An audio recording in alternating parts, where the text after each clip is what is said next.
Dear viewers, I'm really sad to announce that barely a week after the death of the great Cat Core, whom we're still mourning, I'm sad to inform you all of the sad passing of Sly Dunbar, the one remaining half of the greatest creative force in music history in the phenomenal Sly and Robbie. Alongside his best friend, comrade and partner, Robbie Shakespeare, they became the greatest rhythm section in modern music and are estimated to have played on more than 200,000 songs. Sly's contribution to reggae music is incalculable, as he was indeed one of the greatest drummers in history and among the prime architects of reggae music as we know it today. It's really a sad day, but let's pay a tribute to the titan that was the great Sly Dunbar. Sly was born Lowell Charles Dunbar and grew up in the Waterhouse district of Kingston.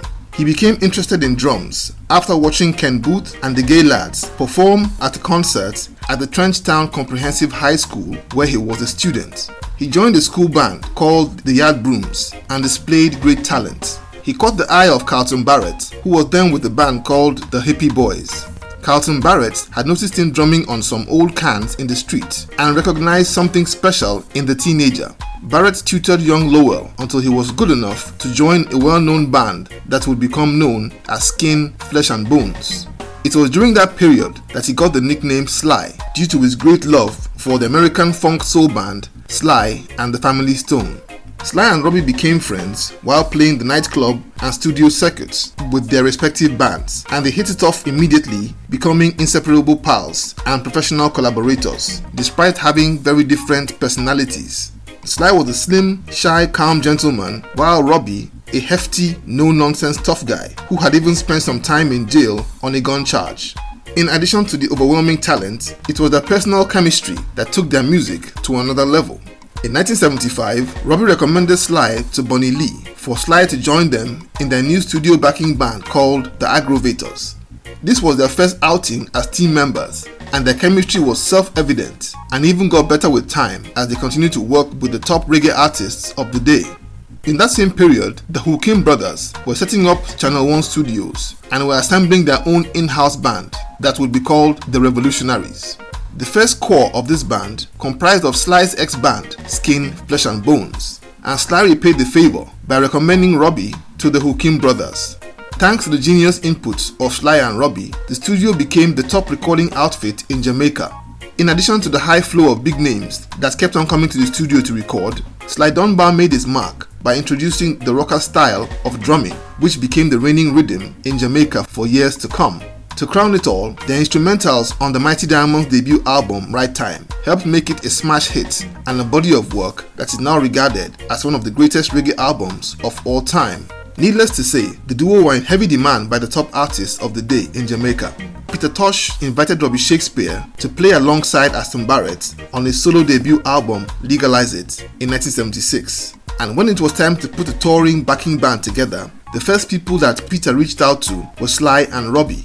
His backing band was called Word, Sound and Power. Peter was the word, and Sly and Robbie represented sound and power. The duo would also be called upon for Tosh's second album, Equal Rights, that came out in 1977, and their rhythm input helped make it a smash hit. They will also play on Bush Doctor, Mystic Man, Wanted Dread and Alive, and Mama Africa albums. Another of the many classics that they helped power into being was Culture's debut album, 2/7's Clash, an album that's also regarded as one of the greatest in the roots reggae genre. They were also hired to be part of U-Roy's backing band for his UK tour, and they played on U-Roy's massive album called Natty Dread that came out in 1976. They were now the hottest and most in-demand instrumentalists on the island and were literally on every superstar's album. They also began to release their own material under their Taxi record label that was named after the battered old taxi that Sly was used to shuttle from gig to gig early in his career.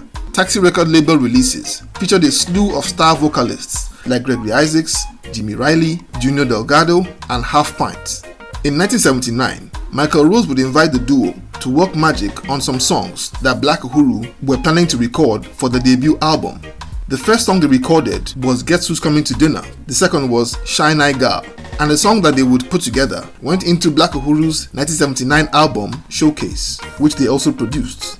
And with the huge success of that album, Sly and Robbie became an integral part of Black Uhuru. and powered the rise of the group as the predominant reggae band of the early 1980s, with albums like Sensimilla, Red, Chill Out, and Anthem that bagged the first Reggae Grammy Award in 1985. The duo dominated the 70s and 80s like they owned them.